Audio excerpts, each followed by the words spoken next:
नमस्कार, मैं हूं आपके साथ मोनिका गुप्ता और आप देख रहे हैं मेट्रो सिटी बुलेटिन की शुरुआत बड़ी खबर के साथ। फरीदाबाद से बड़ी खबर आ रही है। छात्र की पिटाई का वीडियो वायरल हो रहा है। टीचर ने बच्चे को बेरहमी से पीटा। सेक्टर 9 के इंस्टीट्यूट का ये मामला बताया जा रहा है, जहां पर एक छात्र की टीचर ने बेरहमी से पिटाई की और पिटाई का यह वीडियो काफी वायरल हो रहा है।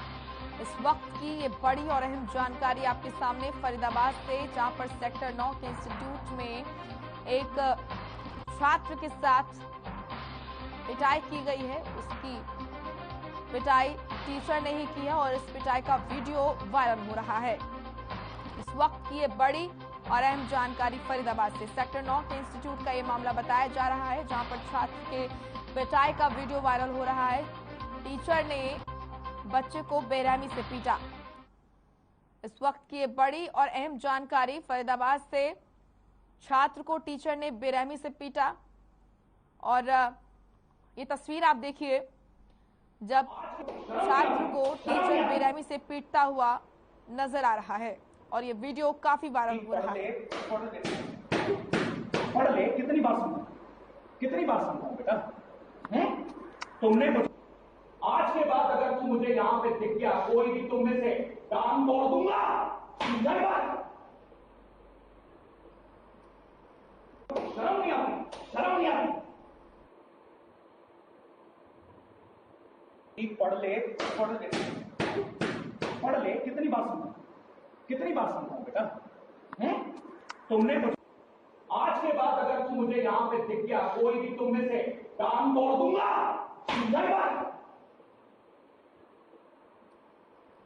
शर्म नहीं आती, शर्म नहीं आती।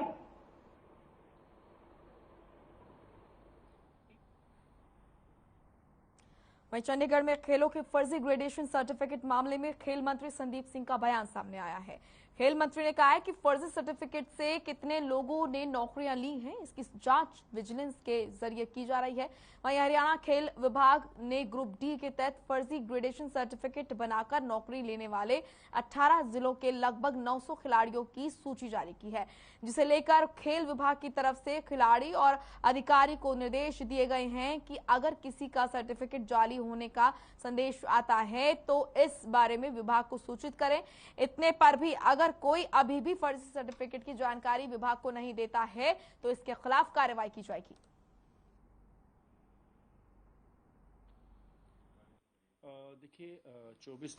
देखिए इसमें मेन हमारा फोकस यही था कि इसमें जितने भी डी ग्रेड के जो हमारे सर्टिफिकेट बने हैं, उसमें अगर कोई फर्जी ऐसा जिसने सर्टिफिकेट बनवा कर फेडरेशन से और अप्लाई किया और बनवाया है, उसको अगर कोई कंप्लेंट करता है और उस कंप्लेंट के बिहाफ पर हम उसके ऊपर कानूनी कार्रवाई भी करवाएंगे। अगर किसी ने बनवाया है गलत, तो अपने आप वो ड्रॉप कर ले। और सेकेंडली इसमें पारदर्शिता के साथ चलेंगे और जिनका हक है और जो खेले हुए हैं उनको उनका हक मिले। देखिए पहले दिशा ऐसे निर्देश नहीं थे, पहले जो थी वो सिर्फ ग्रेडेशन के लिस्ट जारी हुई थी। अब इस बार काफ़ी स्ट्रिक्ट कर रहे हैं और इस स्ट्रिक्टनेस में जो फर्जी, चाहे वो फेडरेशन के कई लोग हैं या कोई ऐसा है जो सिर्फ ग्रेडेशन की माध्यम से अपने आप को, अपना घर चला रहा है, पैसे बना रहा है, उसको हमारा मेन माध्यम है। उसको वहीं चंडीगढ़ सचिवालय में SC/ST वेलफेयर फेडरेशन ने बाबा साहब भीमराव अंबेडकर के जन्मदिन के उपलक्ष्य में कार्यक्रम का आयोजन किया। इस कार्यक्रम में विशेष रूप से सहकारिता मंत्री बनवारी लाल मौजूद रहे। उन्होंने कहा कि पहली बार सचिवालय में कार्यक्रम आयोजित किया गया है, ये गर्व की बात है। उन्होंने कहा कि भीमराव अंबेडकर के नक्शे कदम पर हमारी सरकार कार्य कर रही है।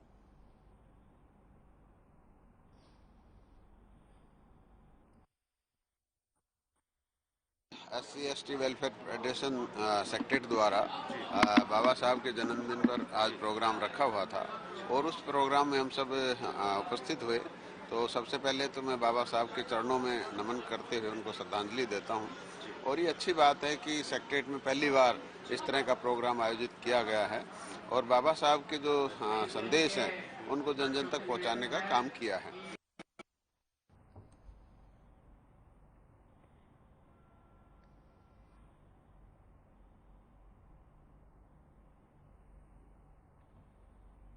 दो पक्षों में खूनी संघर्ष का ये मामला सामने आया है। सोनीपत से गुजरने वाला नेशनल हाईवे उस वक्त सुर्खियों में आने लगा जब वहां लोगों ने जाम लगा दिया।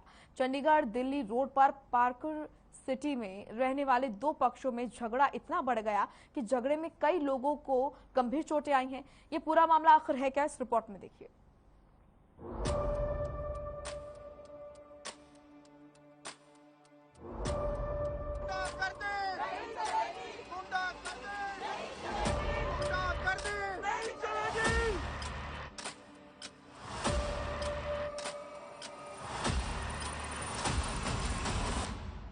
ये जो तस्वीरें आप देख रहे हैं ये सीसीटीवी की तस्वीरें हैं।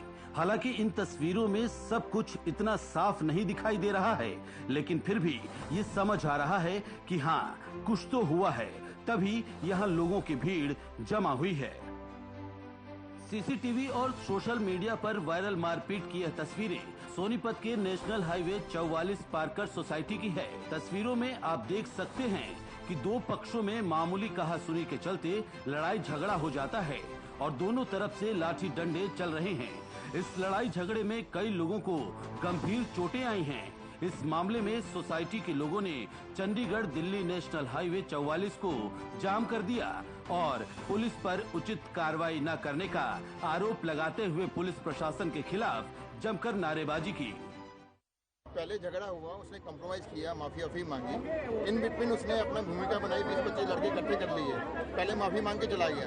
जब सारा मामला निबट गया, जब 20-25 लड़के इकट्ठे हो गए तो मंदिर में हम लोग बैठे हुए थे, पूजा पाठ कर रहे थे मंदिर के अंदर। मंदिर में उसने फोन करके बुलाया, सरोवा साहब हैं, बुजुर्ग आदमी है, सीनियर आदमी, उनको बुलाया कि ऐसे ऐसे बात करनी है। और उसने 20-25 लड़के आए हुए थे, जो 2-3 लड़के और थे। कौन लेके आया था उन लड़कों को? विक्रम कहाँ का रहने वाला है? EWS में रहता है, जिससे ये झगड़ा हुआ है सारा का सारा। उसका लड़का, उसका छोटा लड़का, उसका साडू, उसका बड़ा भाई, बड़े भाई के 2 लड़के, प्लस जो उसके इर्द गिर्द वाले लड़के थे, जितने भी बदमाश थे, उनके हाथ में डंडे थे, होकी थी, डोर थी। इनफैक्ट मैं भी मंदिर में बैठा हुआ था, एक के हाथ में चाकू भी थी। इतना सब कुछ हो जाने के बाद भी एक पक्ष ने पुलिस पर कार्रवाई न करने का आरोप लगाते हुए हाईवे जाम कर दिया। जाम लगने की सूचना मिलने के बाद सोनीपत से कई थानों की भारी पुलिस बल मौके पर पहुंची और कड़ी मशक्कत के बाद जाम को खुलवाया गया। यहाँ पे इस सोसाइटी के लोग एकत्र होकर के लड़ाई झगड़ा हुआ है। यहाँ पे ये लोगों ने उठाया, यहाँ पे रोष प्रकट किया है। उस समय इन्होंने दरखास्त दी है, हम उस पर कार्रवाई कर रहे हैं। क्या बताया इन्होंने, किसने किसको पीटा? ये भाई खड़े हैं, इन्होंने बताया कि मेरे बेटे को चोटें मारी है, MLC और दरखास्त उन्होंने हमारे को दी है। जो भी एज पर सेक्शन जो कार्रवाई कर रहे हैं। सर हाईवे जाम करना पड़ा, कैसी क्या नौबत आई इनको कि इनका कहना कि पुलिस ने समय रहते कार्रवाई नहीं की? लोगों ने रोष प्रकट किया है, तो उसमें हम तुरंत मैं पहुंचा हूँ SP साहब के निर्देश पे, और इन लोग मेरी बात मान ली और जाम खोल दिया। हालांकि दोनों पक्षों के झगड़े की तस्वीरें देखने के बाद सोनीपत पुलिस मामले की गहनता से जांच कर रही है, लेकिन देखना ये होगा कि आखिरकार पुलिस पूरे मामले में कार्रवाई क्या करती है। बहरहाल हकीकत में इन तस्वीरों को देखने के बाद आपके मन में भी सवाल तो उठा होगा कि आखिरकार ऐसा क्या हुआ होगा जो इस लड़ाई ने इतना विकराल रूप धारण कर लिया। सोनीपत से हर खबर के लिए लाजपत की रिपोर्ट। गुरुग्राम में स्कूल वैन की लापरवाही सामने आई है, जहां स्कूल वैन के चपेट में आने से 6 साल के मासूम की मौत हो गई। दरअसल मासूम Siddharth little world play school में पढ़ता था और छुट्टी के बाद स्कूल वैन से अपने घर लौट रहा था। जैसे ही स्कूल वैन ने सिद्धार्थ को घर से बाहर छोड़ा, वैसे ही ड्राइवर ने बिना देखे गाड़ी बढ़ा दी और इसी बड़ी लापरवाही के चलते 4 साल के मासूम की मौत हो गई। वहीं इस मामले में खेड़की दौला थाना प्रभारी की माने तो परिजनों ने लापरवाह स्कूल प्रबंधन और स्कूल वैन ड्राइवर के खिलाफ शिकायत दी, जिसके आधार पर मामला दर्ज कर तफ्तीश शुरू कर दी। और उसके बाद बोला कि तुम्हारा बच्चा एक्सपायर हो।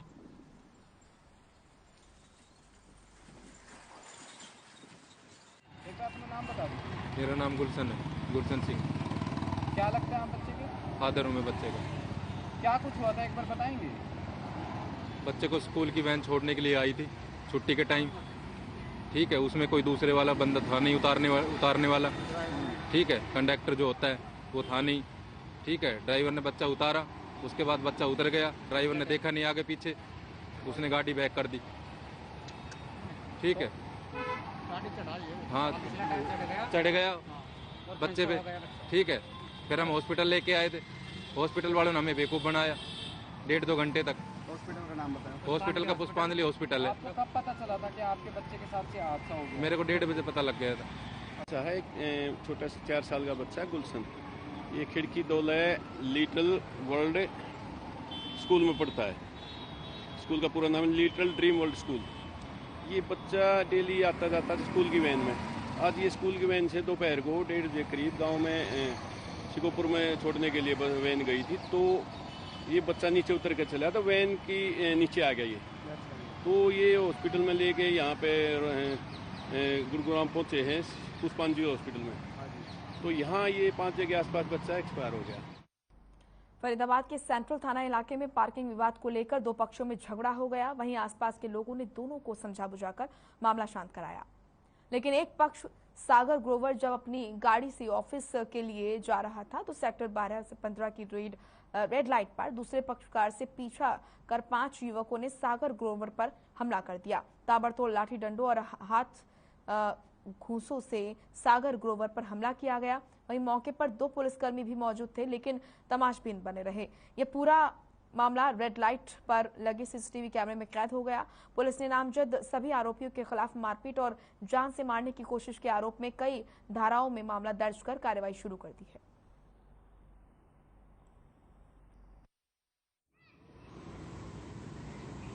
सर जी, आज जब मैं घर से निकला ऑफिस जाने के लिए, मुझे ऐसा लगा मेरे पीछे कोई लगा हुआ है। तो मैं ऑफिस जा रहा था, फोन पे बात कर रहा था, काम में सुबह सुबह बंदा काम में ध्यान दे रहा होता है।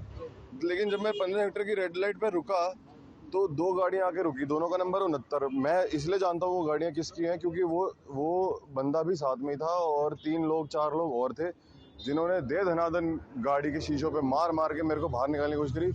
ये तो थार गाड़ी थी और शीशा बुलेट प्रूफ था, तो शीशा टूटा ही नहीं। होमगार्ड भी थे, सब सीसीटीवी में आया है। 2 भाई साहब उन्होंने देख लिया, विटनेस है। और ये मतलब मैं तो हाथ जोड़ के पुलिस वालों से विनती करता हूँ कि मेरे को अपनी जान का खतरा है, मैं ये रोज की टेंशन नहीं लेना चाहता। आप इसका कानूनी लीगली जो भी है इसका जरूर फैसला करिए प्लीज। मेरे सामने 1204 में सचिन सरीन रहता है। कल शाम को मेरे बेटे की उससे बहस हो गई, जो मैंने रात को सुलझा दी, माफ़ीनामा करा दिया। लेकिन आज सुबह 11 बजे जब मेरा बेटा आ रहा था ऑफिस के लिए, तो 15 सेक्टर की रेड लाइट पे 2 गाड़ियां जिनका नंबर 69 था दोनों का, उन्होंने आगे पीछे गाड़ी लगा के गाड़ी के टायर के आगे बहुत बड़ा पत्थर रख दिया और गाड़ी पे डंडे बरसाने शुरू कर दिए कि तू बाहर निकल, तेरे को जान से मार देंगे हम। लेकिन मेरे बेटे ने गाड़ी नहीं खोली और वहाँ पर 2 प्रेस वाले मिल गए उन्होंने और 2 होमगार्ड भी थे, वो भी आ गए, उन्होंने पत्थर वत्थर हटाया तो ये जान बचा के वहाँ से भागा। हाँ, इसमें कल दिनांक 16 को सेक्टर 14 में रहने वाले ग्रोवर सागर ग्रोवर के ऊपर हमला हुआ था सेक्टर 14-15 की रेड लाइट पे। ये इनके जो जिनके खिलाफ दी है वो उनके पड़ोसी है, दोनों पड़ोसी है। उनका पहले भी 15 तारीख को झगड़ा हुआ था आपस में, जो सामाजिक रूप से समझौता हो गया था, जिसके कारण जब कंप्लेनेंट ग्रोवर अपने ऑफिस जा रहा था सुबह, तो 12-15 की रेड लाइट पर जब ये रुका है तो 3-4 गाड़ी पीछे से आई है और इसके गाड़ी के आगे पत्थर लगाकर इसके चारों तरफ से इस पे हमला शुरू कर दिया है, जिससे शीशा तो नहीं टूटा है लेकिन हमला करके वो हमलावर भाग गए थे, जिसके कंप्लेनेंट की दरखास्त दे पे FIR दर्ज की गई है, जिसकी तफ्तीश अभी जारी। चलिए अब खबर बहादुरगढ़ से है, जहां पुलिस ने एक ब्लाइंड मर्डर का मामला सुलझाने में कामयाबी हासिल की है। दरअसल फैक्ट्री गार्ड की हत्या करने में 2 आरोपियों को पुलिस ने गिरफ्तार कर लिया। वहीं वारदात में शामिल एक आरोपी अब भी पुलिस की गिरफ्त से बाहर है। साथ ही एसपी विक्रांत भूषण ने बताया कि 24 मार्च की रात को भारतीय इंटरप्राइजेस नाम की एक फैक्ट्री में रात के समय सिक्योरिटी गार्ड की हत्या को अंजाम दिया गया और आरोपी मौके से कई कीमती सामान चोरी करके फरार हो गए थे।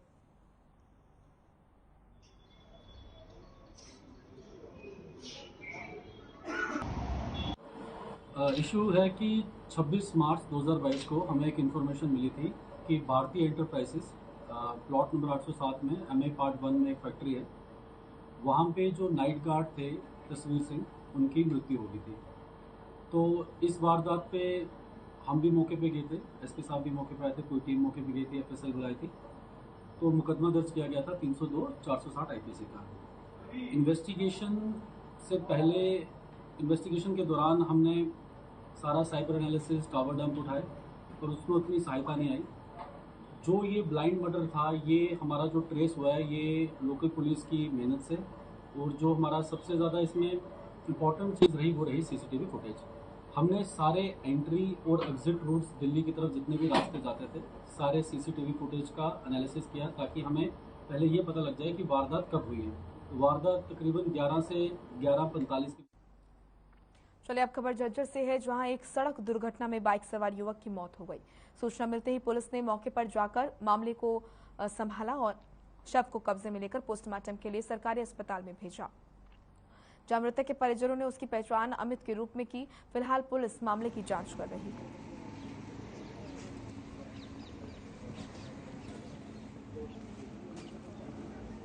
रात सुबह करीब 3:30 बजे हमारे पास सूचना मिली है, चौक पर आगे एक मोटरसाइकिल रोड के ऊपर पड़ा हुआ है। जो सूचना पा के हम पीसीआर समेत मौके पर गए। मौके पर जाके देखा तो पीसीआर जो गाड़ी थी मोटरसाइकिल और वो रोड के ऊपर पड़ी हुई थी, और एक नौजवान लड़का था वो साइड में खंडर में पड़ा हुआ था। जो जिससे वो गाड़ी का पता कराया किसके नाम गाड़ी है, तो पता लगा कि वो गाड़ी अमित सनो कपूर सिंह गांव बिरोड़ के नाम से है। जो वारसान को सूचित करके वारसान जो है मौके पर आ गए, उन्होंने नाश को वहीं गलिया बदहाल जीना मुहाल। जी हां, अब हम आपको नेशनल हाईवे 44 से सटे सोनीपत के गांव बहालगढ़ की ओर ले चलते हैं, जहां लोग नरकीय जीवन जीने को मजबूर हैं, लेकिन इनकी सुनने वाला कोई नहीं है। क्या है मामला, ये रिपोर्ट देखिए।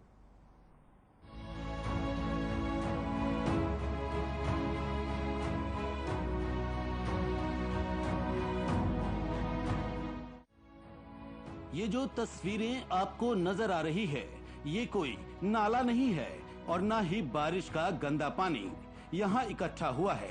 इन तस्वीरों की हकीकत यही है कि ये तस्वीरें बताती हैं कि यहाँ के लोगों को नारकीय जीवन जीना पड़ रहा है। शिकायत तो यहाँ रहने वाले लोगों ने भी की है, लेकिन भला इनकी शिकायत सुन कौन रहा है?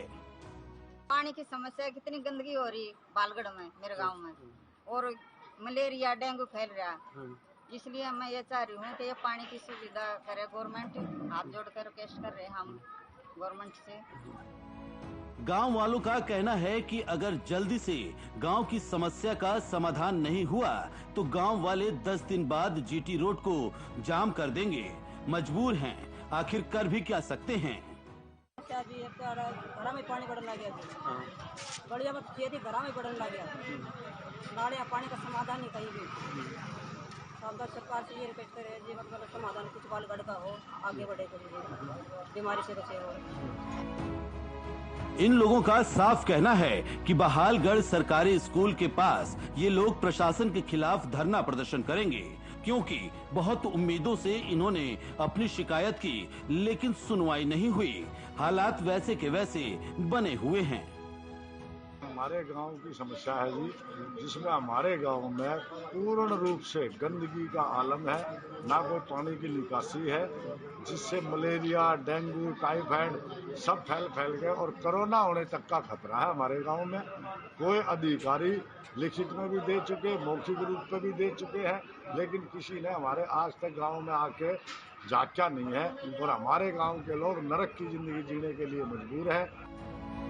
सोनीपत जिले के गांव बहालगढ़ का 3 पॉन्ड सिस्टम बंद होने और ओवरफुल होने से गांव के गंदे पानी की निकासी रुक गई है। गांव की सभी गलियां गंदा पानी भरने से बदहाल हो गई हैं। इन लोगों की मजबूरी है कि इन लोगों को इस गंदे पानी से होकर ही गुजरना पड़ रहा है। डर तो इन्हें भी सता रहा है बीमारियों का, लेकिन करें तो क्या करें। गाँव की समस्या ये है, ये यहाँ कोरोना अपना डेंगू का, मलेरिया का और कोरोना फैलने का डर है, क्योंकि गांव में गंदे पानी की निकासी नहीं है, तो हर गली के अंदर गंदा पानी भरा हुआ है, जिससे मलेरिया, जिससे मच्छर पैदा होते हैं, और गांव में कई बार मलेरिया के, डेंगू के और कोरोना के मरीज पहले ही हो चुके हैं। इसलिए मैं सरकार से दरखास्त करता हूं कि इस गांव की समस्या का समाधान करें। और यहाँ लोग एक नरक की जिंदगी जी रहे हैं। अगर किसी को विश्वास नहीं है तो एक बार गांव बहालगढ़ में आकर एक बार देखे अधिकारी। अब देखना ये होगा कि इतनी दिक्कत झेल रहे इन लोगों की समस्या का आखिर कब समाधान होगा और कब कौन इनकी गुहार सुनकर इनकी मदद करने पहुंचेगा। हर खबर के लिए सोनीपत से लाजपत की रिपोर्ट। चलिए अब खबर झज्जर से है, जहां पिछले 72 दिनों से अपनी मांगों को लेकर हड़ताल पर बैठे वन विभाग के कर्मचारियों का गुस्सा फूट पड़ा। उन्होंने शहर में प्रदर्शन किया और डीएफओ का पुतला फूका। वहीं कर्मचारियों की मांग है कि ठेका प्रथा को समाप्त किया जाए, समान काम समान वेतन दिया जाए और यहाँ पर मिसडॉल स्कीम को लागू किया जाए। इसके अलावा भी कर्मचारियों की कई मांगे हैं जिन्हें उन्होंने पूरी करने की मांग की है।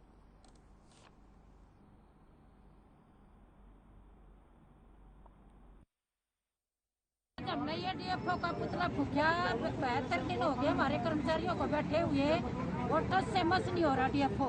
आज भी उसने ये पता चल गया ना कि तेरा पुतला फूकेंगे तो दफ्तर से ही गायब होकर भाग गया वहाँ से। अच्छा। हमारी बात तो सुनी नहीं, रुक कर चला गया। लेकिन ये बहुत गलत कर रहा है और जिलों में कहीं पे भी ये धरने प्रदर्शन नहीं चल रहे हैं। हमारे झज्जर में ही पता नहीं इसके क्या मन में आ गया।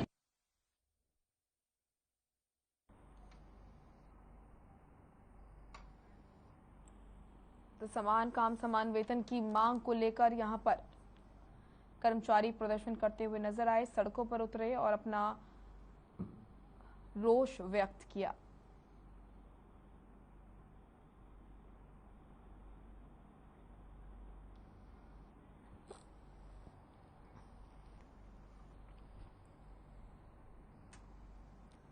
चलिए रुक करेंगे बड़ी खबर का। गुरुग्राम से बड़ी खबर आ रही है, जहां पर सीएम फ्लाइंग की टीम की बड़ी कार्रवाई देखने को मिली। आपको बता दें कि सीएम फ्लाइंग की टीम ने बड़ी कार्रवाई करते हुए डीएलएफयू ब्लॉक में मेडिकल स्टोर पर छापेमारी की। अवैध रूप से बेची जा रही एमटीपी किट, गर्भपात के लिए इस्तेमाल होती है ये किट और एमटीपी किट पर है, इसको लेकर छापेमारी की गई। ये बड़ी खबर आपके सामने गुरुग्राम से। सीएम फ्लाइंग टीम की बड़ी कार्रवाई, डीएलएफयू ब्लॉक में मेडिकल स्टोर पर छापेमारी की गई, जहां पर अवैध रूप से एमटीपी किट बेची जा रही थी। गर्भपात के लिए इस्तेमाल होती है ये किट और इस किट पर पूरी तरीके से रोक है, लेकिन बावजूद इसको अवैध रूप से बेचा जा रहा है और इसी को लेकर डीएलएफयू ब्लॉक में मेडिकल स्टोर पर छापेमारी की गई। सीएम फ्लाइंग की टीम की ये बड़ी कार्रवाई देखने को मिली है। इस वक्त की ये बड़ी और अहम जानकारी आपके सामने गुरुग्राम से। आपको बता दें कि सीएम फ्लाइंग की टीम ने छापेमारी की है डीएलएफयू ब्लॉक में मेडिकल स्टोर पर एक छापेमारी की गई, जहां पर अवैध रूप से एमटीपी किट बेची जा रही थी। आपको बता दें कि गर्भपात के लिए ये किट जो है इस्तेमाल होती है।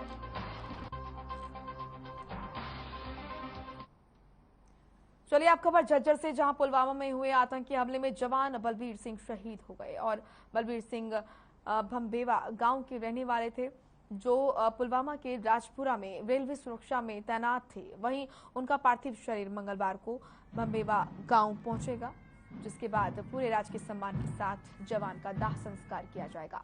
वहीं उपायुक्त शक्ति सिंह ने कहा कि बलबीर सिंह रेलवे सुरक्षा में तैनात थे, उनको बड़ी कामयाबी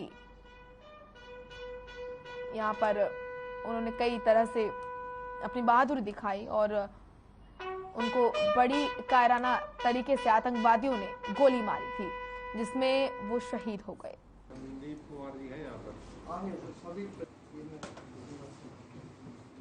कांस्टेबल सुरेंद्र सिंह हैं जी, सुपुत्र श्री बलबीर सिंह, जो भंबेवा गांव के निवासी हैं। तो ये काकपुरा रेलवे स्टेशन पर तैनात थे रेलवे सुरक्षा बल में, और आतंकवादियों ने बड़े ही कायराना तरीके से हमला करके हमारे इस बहादुर जवान को शहीद कर दिया है। इस शहादत पर हम इस जवान की आत्मा को नमन करते हैं, अपनी हार्दिक श्रद्धांजलि अर्पित करते हैं इनके।